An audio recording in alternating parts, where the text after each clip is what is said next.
জটিল সংখ্যা a plus ib আকারে প্রকাশ। এর আগের ক্লাসে গুণের নিয়মটা শেখানো হয়েছে, এবার ভাগের নিয়মটা শেখানো হবে। ভাগের যে নিয়মটা রয়েছে সেটা শেখানো হবে। দেখো এখানে ভাগ আকারে রয়েছে, এর আগেরটাতে কিন্তু গুণ আকারে ছিল। এর আগেরটা কোথায়? এর আগেরটা গুণ আকারে ছিল। তোমরা আগের ক্লাস যদি করে থাকো তাহলে এটা তোমরা খুব ভালোভাবে বুঝতে পারবে। এখানে দেখো গুণ আকারে রয়েছে, এটা গুণ আকারে রয়েছে, তিনটাই গুণ আকারে রয়েছে, কিন্তু এটা দেখো এটা ভাগ আকারে রয়েছে। এই ভাগটা এখন কি করে করব সেটাই তোমাদের দেখাবো। চলো দেখে নেই ভাগের নিয়মটা কিভাবে করব, চলো দেখে নেই। প্রথমে ক্যালকুলেশন পরের লাইনে যাই। পরের লাইনে এখানে কী করব, প্রথমে হচ্ছে একটা টান দিব। টান দেওয়ার পরে নিচে দেখো কি আছে, 2 + 3i আছে। এই 2 + 3i এর অনুবন্ধী বের করতে হবে প্রথমেই। অনুবন্ধীটা কি? 2 + 3i, 2 + 3i এর অনুবন্ধীটা হবে হচ্ছে 2 - 3i। এরপরে 3 - i এর অনুবন্ধী হবে কি? 3 - i এর অনুবন্ধী হবে হচ্ছে 3 + i, তার মানে বিপরীত হয়ে যাবে। এই প্লাস মাইনাসগুলো এটা বিপরীত হয়ে যাবে। প্লাস থাকলে অনুবন্ধীতে মাইনাস হবে, এখানে মাইনাস থাকলে অনুবন্ধীতে প্লাস হবে। তো প্রথমে এই সংখ্যাটা দিয়ে, প্রথমে এই রাশিটা দিয়ে নিতে হবে 2 + 3i। এরপরে এর অনুবন্ধীটা হচ্ছে কি হবে? 2 - 3i। প্রথমে উপরে এই লাইনটা লিখে নিতে হবে, উপরের লাইন লবটা লিখে নিতে হবে 1 + 2i। এরপরে নিচে যেই অনুবন্ধীটা বের করেছি আমরা, সেই অনুবন্ধীটাই নিচে যে অনুবন্ধীটা বের করেছি 2 - 3i সেটাই উপরে লিখে দিতে হবে 2 - 3i। এর পরেরটাতেও এরকমই অনুবন্ধী বের করতে হবে 3 - i, এরপরে 3 + i। এরপরে আগেরটার মতোই এখানে প্রথমে উপরে লব যা রয়েছে তাই দিতে হবে 1 - 4i, এবং অনুবন্ধী যা বের করেছি 3 + i সেটা এখানে লিখে দিতে 3 + i লিখে দিলাম। এর পরের লাইনে আসি। পরের লাইনে কি করতে হবে? পরের লাইনে উপরে গুণ করতে হবে, এটা আর এটা গুণ করতে হবে। গুণ করলে কি হবে?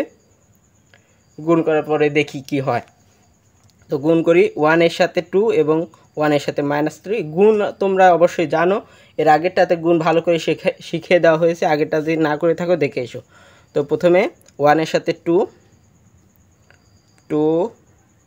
-3i + 4i - 6i²। আগেরটা যদি না দেখে এখানে আসো তাহলে বুঝবে না, গুণের নিয়মটা বুঝবে না আশা করি। তো গুণটা ভালো করে শিখতে চাইলে আগের ক্লাসটা অবশ্যই দেখবে। তো নিচে কি হবে? নিচে দেখো a + b × a - b এর সূত্র পড়ে যায়। তো এখানে কি করব? এখানে এটা ফেলে দিব, a² - b² এর সূত্রটা পড়ে যায়। এখানে a² - b²টা লিখে দিলাম। এরপরে দ্বিতীয়টা কি আছে? দ্বিতীয়টা দেখি। দ্বিতীয়টাও আগেরটার মতোই করব। নিচে হওয়ার আগে করি।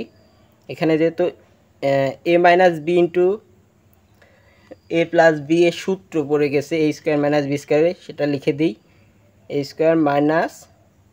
b² এর সূত্রটা পড়ে যায়। এখানে উপরে আবার গুণ করতে হবে আগেরটার মতোই।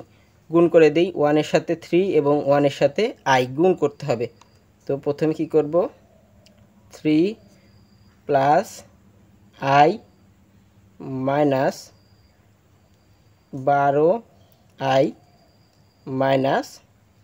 4i²। এখানে যেহেতু একটাই, এটা একটাই, দুইটাই, সেহেতু এখানে i² হয়ে গেছে। তো আগের ক্লাসটা যারা করেনি তারা করে আসো, খুব সুবিধা হবে তোমাদের। তো পরের লাইনে যাই। পরের লাইনে কি করব? এখানে ক্যালকুলেশন করতে হবে। ক্যালকুলেশনে কি করব? 2, এখানে i দুইটা ক্যালকুলেশন করে, এখানে একটা i থাকবে। 4 থেকে 3 বিয়োগ করলে কি হবে? 1 থাকবে। তো এটা না বোঝার কিছু নেই। তো এখানে কি করব? এখানে -i² = -1 এর আগে দেখিয়ে দিয়েছি। আই স্কোয়ার ইকুয়াল টু 1 -1 এটা আগে দেখিয়ে দিয়েছি। তো এখানে কি করব, 6-এর সাথে যেহেতু -1 রয়েছে সেহেতু মাইনাস এবং এই মাইনাসে প্লাস হয়ে যাবে, মাইনাসে প্লাস হবে। এখানে 6 রয়েছে, এই 6টা দিয়ে দিব। এরপরে নিচে চলে আসি, হরে চলে আসি। হরে কি করব, এখানে 4 এবং এখানে কি করব, এখানে আই স্কোয়ার আবার রয়েছে -1 এবং মাইনাস এবং এই মাইনাসে প্লাস হয়ে যাবে। এরপরে রয়েছে 3 স্কোয়ার, এখানে 9 হবে, 3 স্কোয়ার করলে 9 হবে। এরপরে প্লাস, এই প্লাসটা এই প্লাস। এরপরে দ্বিতীয়টাতে আসি, দ্বিতীয়টাতে কি আছে, দ্বিতীয়টাতে 3 আছে, 3 এবং -12 আই রয়েছে, এখানে একটা আই রয়েছে -11 আই।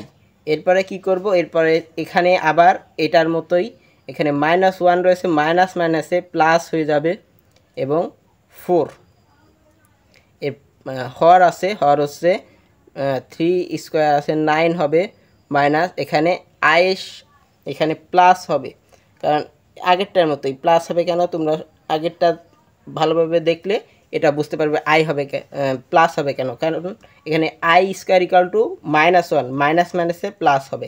এরপরে এখানে 1 রয়েছে, আইয়ের সাথে 1 রয়েছে একটা, তো 1 দিলাম একটা। এরপরে পরের লাইনে আসি, এরপরে কি করব, এখানে 6 এবং 2 যোগ করব 8 প্লাস আই, এই আইটা এখানে দিলাম। এরপরে এখানে টান দিলাম, এখানে 9 এবং 4 যোগ করলে পরে 13 হবে, প্লাস দ্বিতীয়টাতে আসি, দ্বিতীয়টা এখানে 4 এবং 3 যোগ করলে এখানে হবে হচ্ছে 7 মাইনাস এটাই হবে। এরপরে হরে আসি, এখানে 9 আর 1 যোগ করলে 10। দেখো হর কিন্তু মিলে নাই, যদি এখানে শুধু এই রাশিটা থাকতো, যদি প্রথম রাশিটাই শুধু থাকতো তাহলে এটুকু হতো না, দেখো এটুকু কিন্তু হতো না, শুধু এইটুকু হতো। এবার এখানে কি করতাম, এখানে যেহেতু একটা রয়েছে, হর একটা রয়েছে, কি করতাম ক্যালকুলেশনে, অ্যান্সারটা কি দিতাম, অ্যান্সারটা দেখে নেই, 8/13 প্লাস i/13। যদি এখানে একটা রাশি থাকলে এই অ্যান্সারটাই হয়ে যেত, কিন্তু এখানে দুইটা রাশি আছে, হর কিন্তু এক হয় নাই, এখানে হর দুইটার এক হতেই হবে, তাহলে এখানে কি করব, এখানে হচ্ছে লসাগু করতে হবে আমাদের, লসাগু করলেই হর এক হয়ে যাবে। লসাগু করলে এটা দুটার করলে পরে এখানে 130 হবে। এরপরে কি করব, এখানে লসাগু করব, লসাগুর নিয়ম সবারই জানা। তো এখানে 10 বাজবে, ভাগ করলে পরে 10 বাজবে, এখানে উপরগুলোর সাথে গুণ করতে হবে। এরপরে এখানে হবে 80 প্লাস 10i, লসাগু সবারই আশা করি জানা। এরপরে কি করব, প্লাস দিব, এখানে বাঁচে হচ্ছে ভাগ করলে 130 ভাগ 10 হলে 13 বাঁচে, এবং 13 7-এর সাথে গুণ করলে কত হয়, দেখো 13 7-এর সাথে গুণ করলে হবে হচ্ছে 91। এরপরে -11 আয়ের সাথে গুণ করলে হবে হচ্ছে -143i। এরপরে কি করব, এরপরে ক্যালকুলেশন করতে হবে। ক্যালকুলেশনে কি করব, 80 এবং 91 যোগ করতে হবে, তাহলে কি কত হবে, 171 হবে, 171। তোমরা ক্যালকুলেশন করে ভালোভাবে বুঝে নাও, 80 এবং 91 যোগ করলে 171 হবে, প্লাস এখানে প্লাস দিব না মাইনাস দিব, এখানে মাইনাস দিব, কারণ এখানে বড় সংখ্যা আয় রয়েছে। এখানে কি করব, 143 মাইনাস 143 প্লাস 10i কত হবে, 133 হবে, 133। হরটা কি হবে, 130। দেখো এখন কি করি, এখানে কিন্তু আই হবে। এরপরে কি করব, এরপরে হচ্ছে দুইটারই যেহেতু 130, এখানে কি করব, এখানে হচ্ছে আলাদা করে দিব দুইটাকে। 171 হরটা দিব 130, এখানে মাইনাস রয়েছে, এখানে মাইনাস দিব, মাইনাস দেওয়ার পরে 133 রয়েছে উপরে লব, 133/130 যেহেতু হর,